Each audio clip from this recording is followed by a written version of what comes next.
Give it up for Arcane.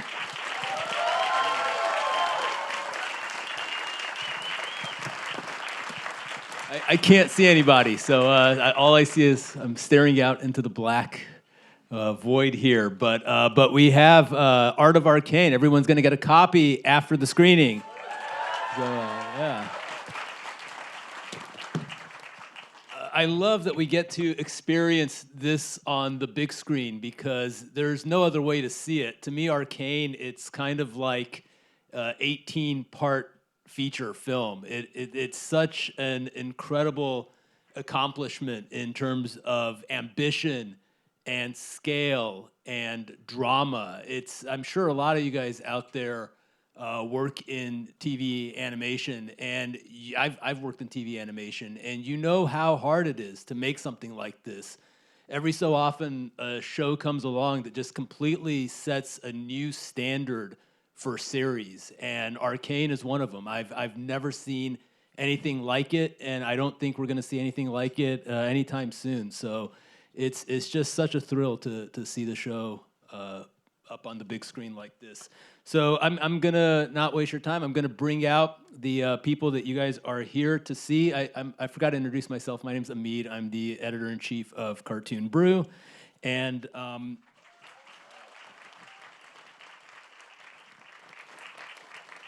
thank you. No, I want to get the order right. So first of all, we got one of the co-creators of the show and the executive producer, Christian Link.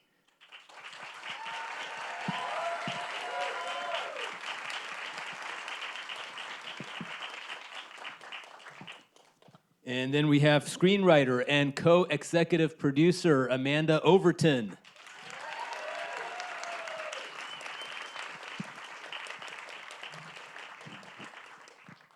And we have the director and head of character animation, Bart Manuri.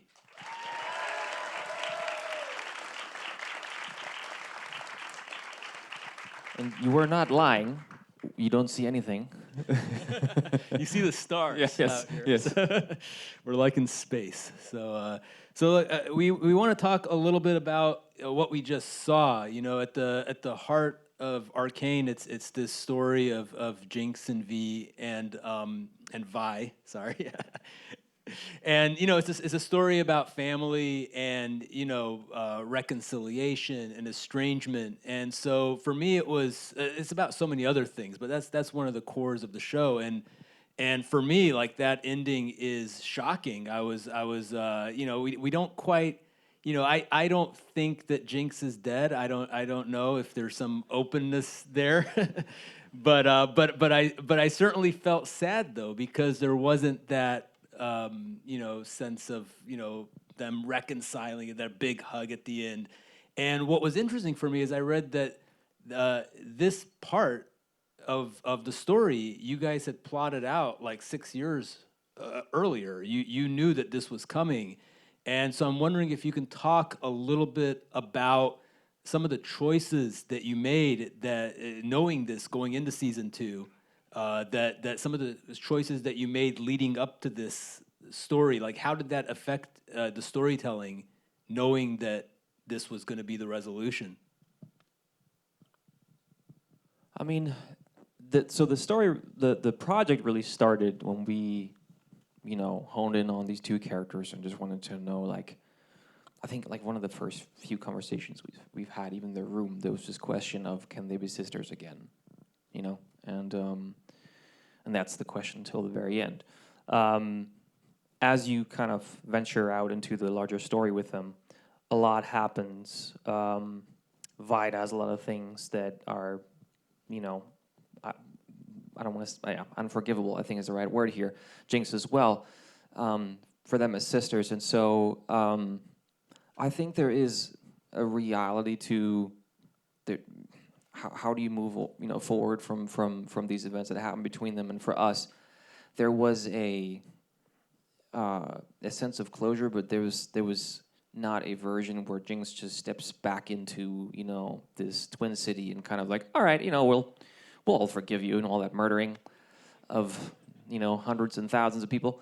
I think that was always something that we knew was on the horizon. It's like, yeah, there's a. I think at the end of the day, what I think especially Caitlyn and Jinx, have this very, very charged relationship. I think there is a learning, especially for Caitlyn, to kind of see what happens when, you lose your parents to, because of the other side. So much of like her judgment is based on that, and so she experiences that and also has to understand that is what happened to Jinx. There is in a very strange way, Caitlyn and Jinx are kind of a mirror reflection of each other, and so I think there's an understanding. I think there is like a certain respect, but there's too much has happened, for on a personal level, also just on like between these two societies, and so yeah, it was a very charged moment, and I think for us, just also to work around all these aspects. I guess I'm being vague. I understand for reasons, but it's always been. We always knew it was going to be complex, and that there wasn't this like there was never going to be just a clean happy ending. I also think what was nice about what we got to do in season 2 is we got to put Jinx in Vi's shoes as a big sister for once. She got to understand where her sister was coming from. And then she got to, in that final moment with Vi, she got to like take back the agency that she never had as a child, because she had that tragic accident that then dictated the course of her entire life. And so, she saw Isha take agency in her life and make a decision for her, and then she saw the opportunity where she could do that as well. And so that was, giving her that moment to come full circle there and reclaim that in the final moment with her and Vi was, really kind of the culmination of her arc there. And for Vi too, again, you mentioned this earlier, we always knew she would never be able to give up on her family. And setting an emotional boundary with a family member is kind of the hardest thing to do, I've found in my life. And so, again, when Jinx was able to do that for her and say it's okay to move on, I think that she got back that agency that she lost that caused her trauma to begin with. I will add to this, like, we talked a lot about how the creation of Jinx really, like that very powerful moment in episode 103, so much of like what really created Jinx happened there, and so this the death of Vander, and that like potentially, is there a chance to kind of like bring the family back together if that can be undone? But in the end, the answer is no. And so I think I remember, I talked to someone that works in the field, and a lot of the conversation was about like how do you deal with these trauma, and the mental health issues that come out of it. And he said something really nice that stuck with me. He said that often people try to just kind of make it go away, but it's much more about building up resilience and moving forward. And I think that's definitely a lot of that also was just always on my mind. But yeah. Bart, when you're getting these scripts and there's these really kind of intense emotional scenes, talk a little bit about the process of how you take that into animation. Are you having constant conversations with Amanda and Christian about this, or how do you communicate to the animators the emotional depths that these characters are going through? Yeah, it's a never-ending conversation. We keep talking with the writer, with Christian, with Alex, till the end of the process, basically. So as we get the script, then we start brainstorming. Obviously, the challenge was very haunting and overwhelming because that was the last episode of like such a huge adventure for all of us. I'm not gonna lie, that was the most complicated episode to make from a technical standpoint. It's a long episode. We knew we shouldn't do anything wrong. I mean, we had to make it look right. So the pressure was on. But sorry, what was the question again? Sorry, I flew from Paris yesterday, and the jet lag is eating a No, little bit. I'm just wondering how you communicate with the animators and whether, like, are you guys looking at the scenes afterwards and asking for emotional changes in the characters, or is it, you know, it stops with you, you're kind of approving scenes, or how? Yeah, so we got the script. We start brainstorming with the supervising director at Fortiche, the two co-founders of Fortiche, Pascal and Arnaud, and we are brainstorming about every sequence, gathering references that feels linked to the script, and.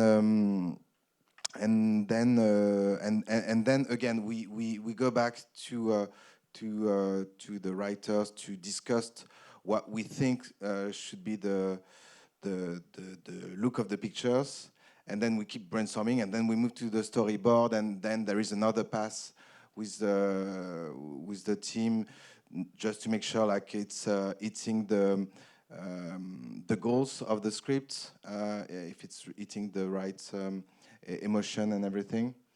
And then the rest of the production is maybe a little bit more straightforward. As we are doing the final episode, you know, we got a little bit experienced about how we need to do that stuff. But yeah, the first pass on the animatic was a very long process, longer than the other episode, I think. I think it helped that we had a full season. Yeah. Like we worked, like first season, it was kind of like all hands on deck all the time on everything, which was kind of crazy. And then second season, you can trust, like, okay, you've, as a team, worked on this together now for, at that point, I mean, you know, a number of years. Yeah. And so then you can start to, like, really trust the team, and everything has a rhythm. Talk a little bit about planning the this huge fight sequence in the last episode, but also you can go to any of the episodes. There's action in every episode, but one thing that strikes me about Arcane is everything is always so incredibly clear and well staged, and you can, you know, you always know what's going on. You're never confused. You know, you see a lot of superhero films and you don't know like where you are in the space, but you guys plan everything to perfection.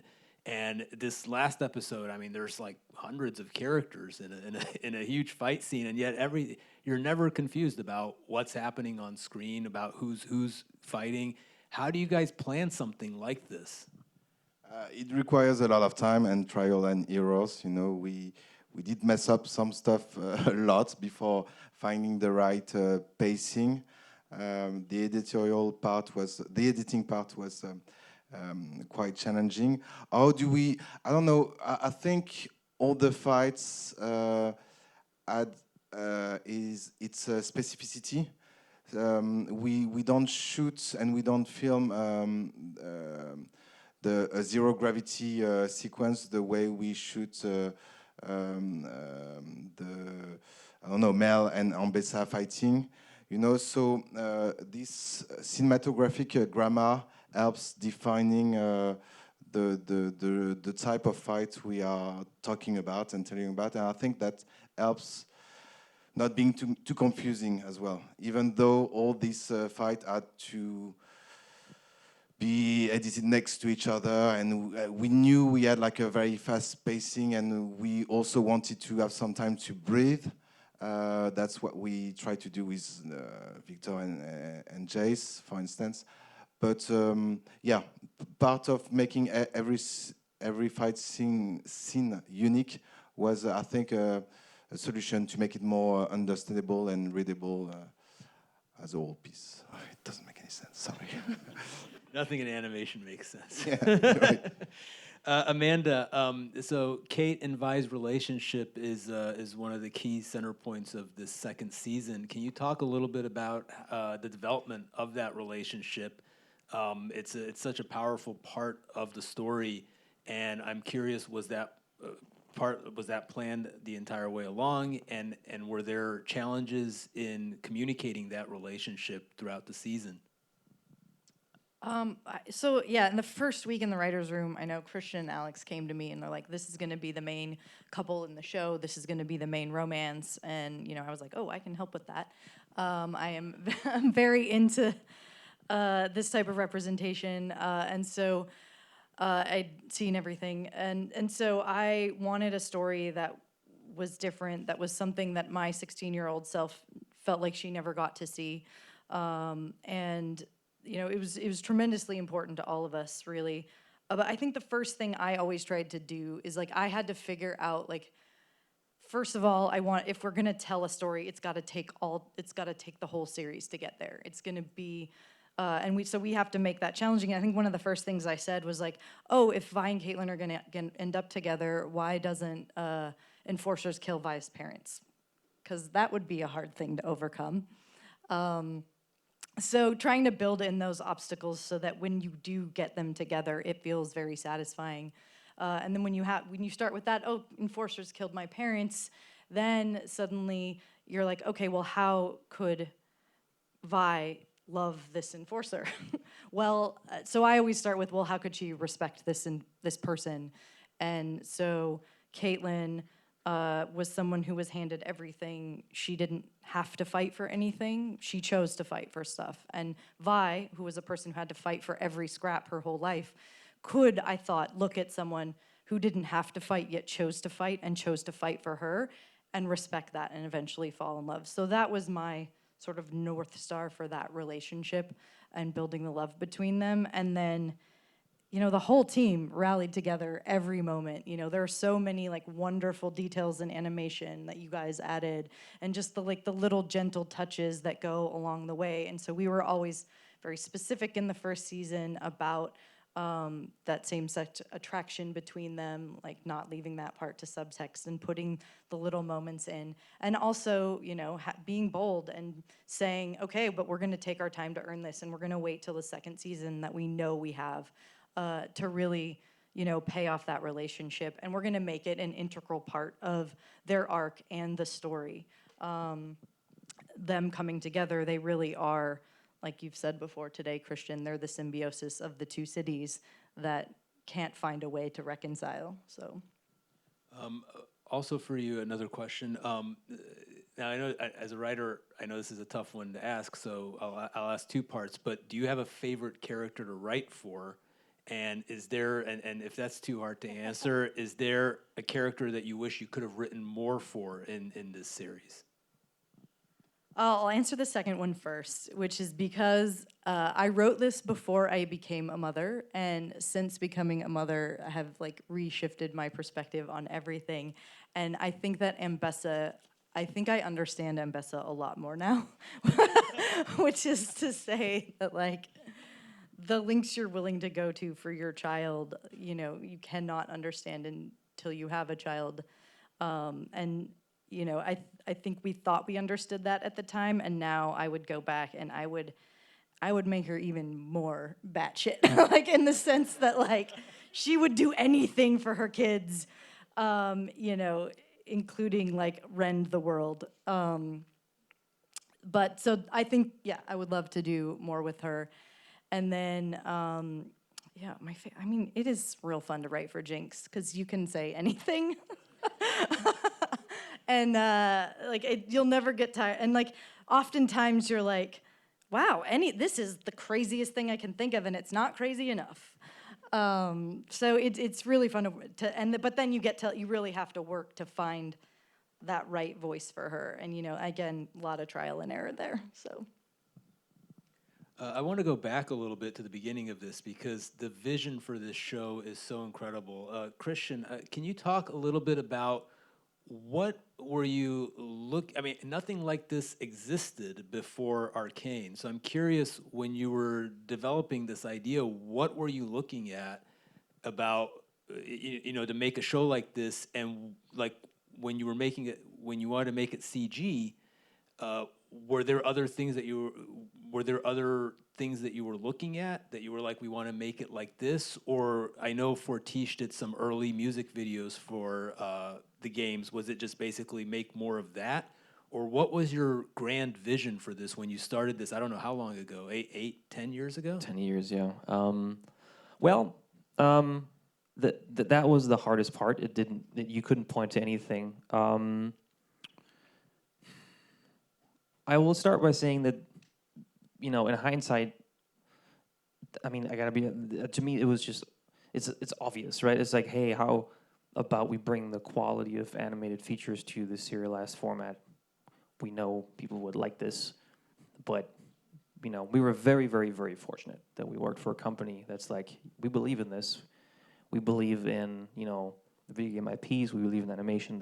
We're only kind of beginning, and so we were very, very lucky that we got to do this. But it was very hard. You couldn't point to really anything.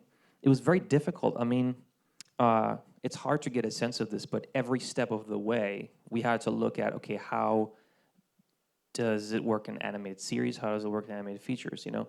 The role that editorial plays is completely different. Whether or not like an animatic moving into a layout, timing completely getting ripped open again. Can we use scratch VO or not? Because if we do, we have to. The second we get the real VO, we have to re-edit every episode, and that's 6 hours or whatever per season. So like, there's a lot of things where you can hire people from either industry, and they'll want to do things the way that they've always done them. And I was kind of in the situation to go, I'm just going to listen to both of them and decide which one I want. And sometimes that was a good decision. And sometimes tried to reinvent the wheel just to find out that it's a wheel.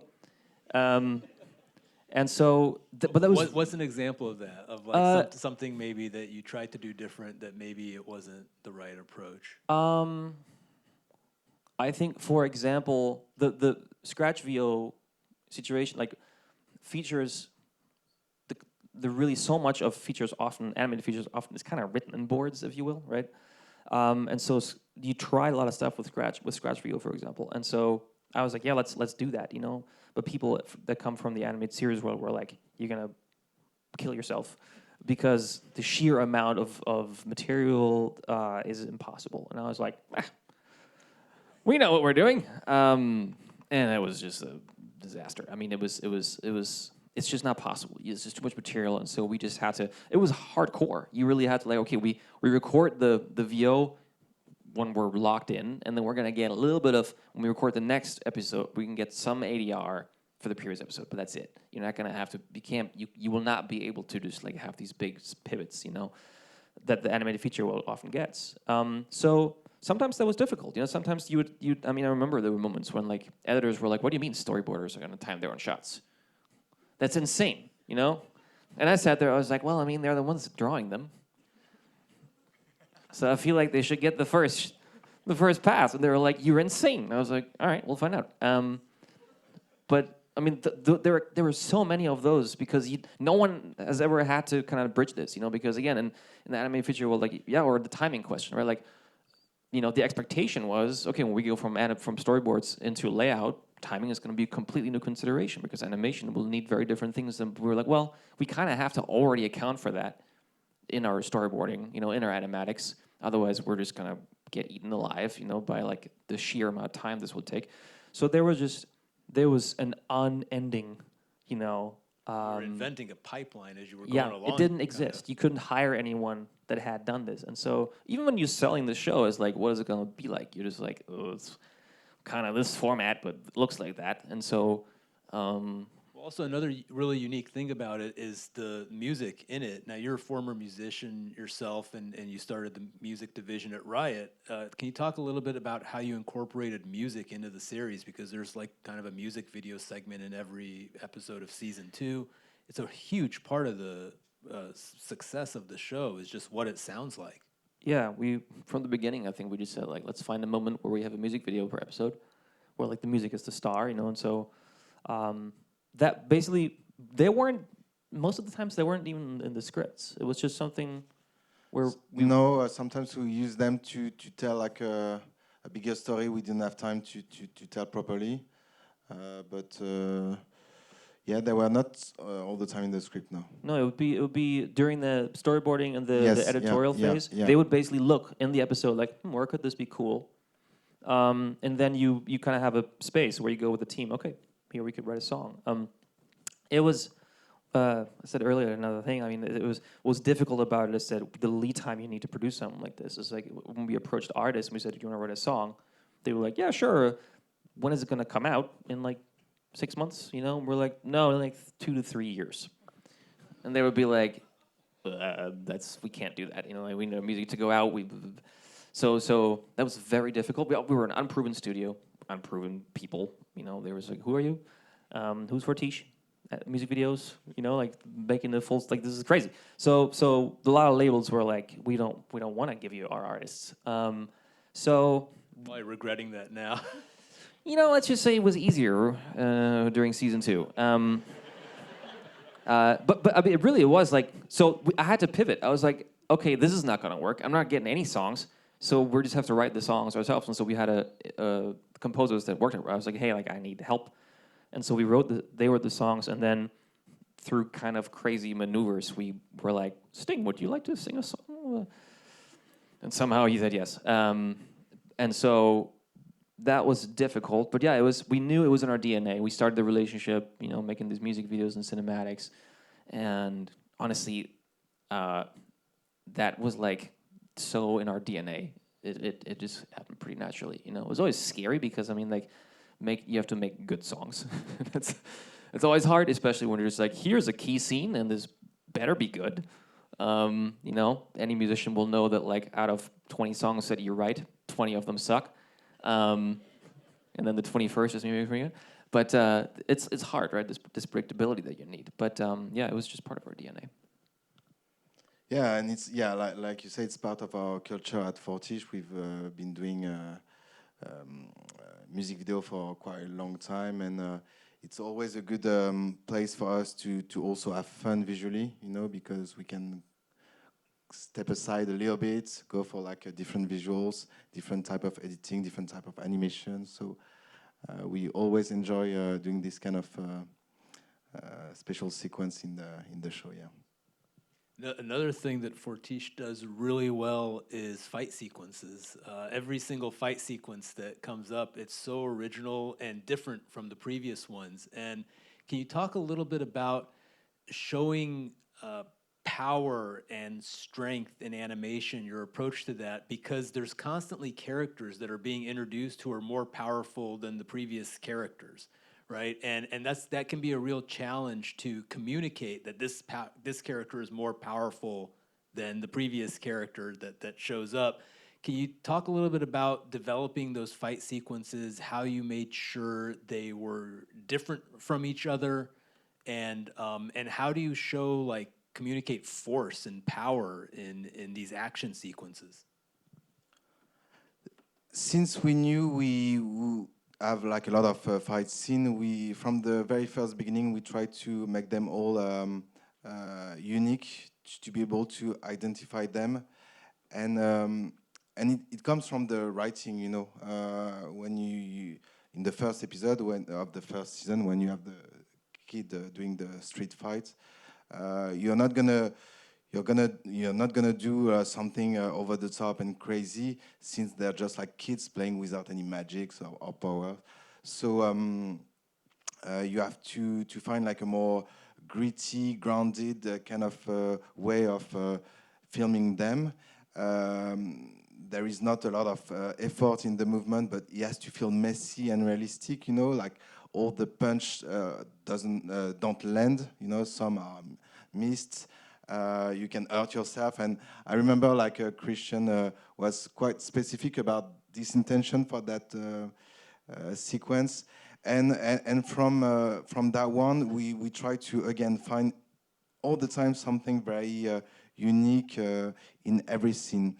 As much, for instance, as we wanted something grounded for most of the fight scene, as soon as Jinx arrived, we knew we could break some rules. So you know the physics, the gravity didn't matter that much. You know, we can play around. We can look for a more like anime kind of way of animating the camera, animating our movements, being a little bit more fun and crazy.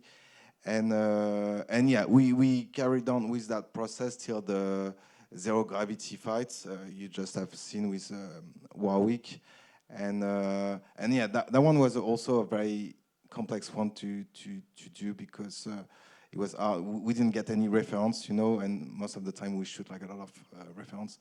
We couldn't make a trip to space to shoot any reference, so we had to figure out how it works. But yeah, that was fun.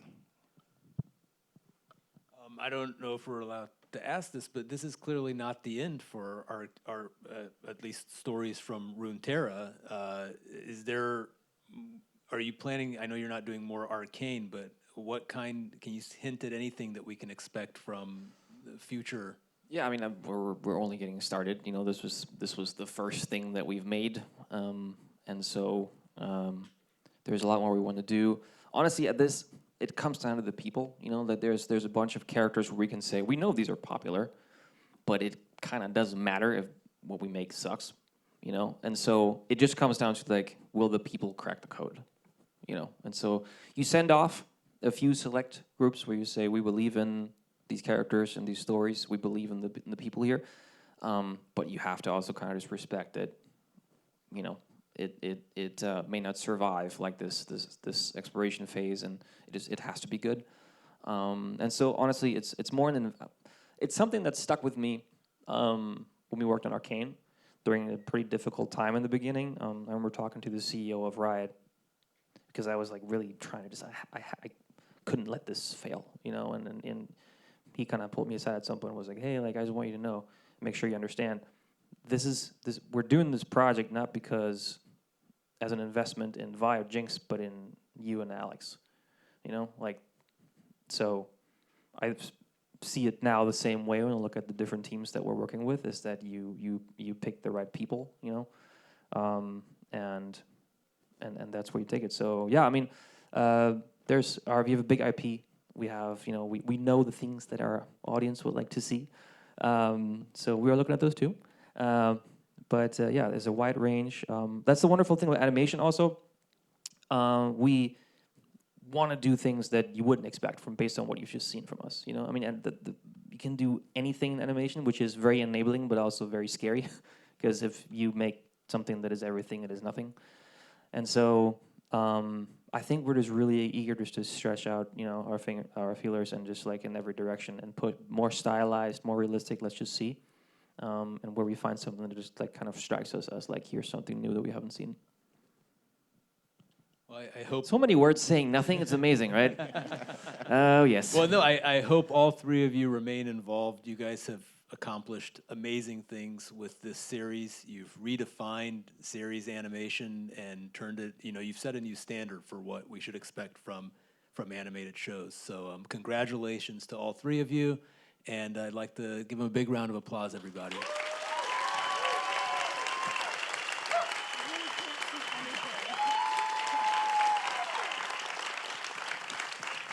I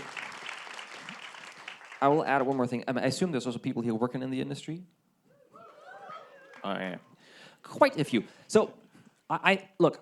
I think this is a very, very special time for all of us. I think people that work in the video game industry, also some people. It's like 5. But animation, I think we're seeing, you know, the world is really paying attention to what we do, you know, and I think, you know, we started coming from the video game world, but also just the animated space. It's becoming more and more, you know, the norm that people check out these new genres and kind of like technology-based entertainment, and I think it's just a really exciting time. I hope that, you know, we were very lucky that we got to make Arcane. I mean, just this is an unprecedented budget. We know that, and I hope that, and I think we're also hearing that from that more and more people, you know, in their offices, you know, and among other video game studios, kind of go, all right, maybe we should try this too, you know, and that's good, and that's great, you know. So I think I'm really hoping that, because we love games, we love animation, we just want to see more cool shit, and so I think it's the right time just also to, you know, to hopefully, I don't know, just I think there's not enough of like a creative exchange, frankly, among people that work in animation, and it's there's so much, you know, genius stuff happening in so many places. Tools are getting easier and easier. Like just download Blender and go ham, right? I don't know. I'm just really excited about what this generation can do. I think we need more companies like Riot who kind of just let you go free and do Yeah. something like this. We need more companies like that, maybe. Yeah, I think there's this famous interview with Frank Zappa.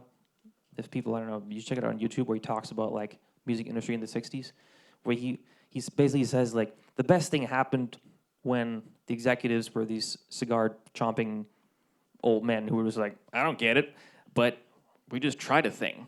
You know, and he's like, we need to get back to that. It was like, you need to just try some stuff, you know? And it's like, in many ways, Arcane was that. And frankly, whenever I had like these opportunities over the years to meet people that kind of had that like lightning in a bottle, you know, with like big movies or whatever, it tends to be that it somehow happened. You know, it's like, it wasn't supposed to. I remember talking to, you know, a bunch of the folks that were just the Pirates of the Caribbean. You know, I asked them like, how, like, it was massive. It was like this, and it was like, yeah, all the pirate movies before failed the last few years, you know, blah blah blah. But we just were allowed to do it, and I feel like that I recognize that, you know, what we were able to do, and I think that we definitely need studios more to embrace that. There's like, the pitch for us was, it doesn't exist, but we know that we want it, and we know that like this audience wants it, so we need you to kind of just imagine with us, you know. And that was, we were very lucky, and hopefully what we are doing can inspire some execs to be like, fuck it, let's try it. That's a great note to end on. We need more cigar chomping executives. So Yes. thank you, everybody. Have a good evening. Thank you.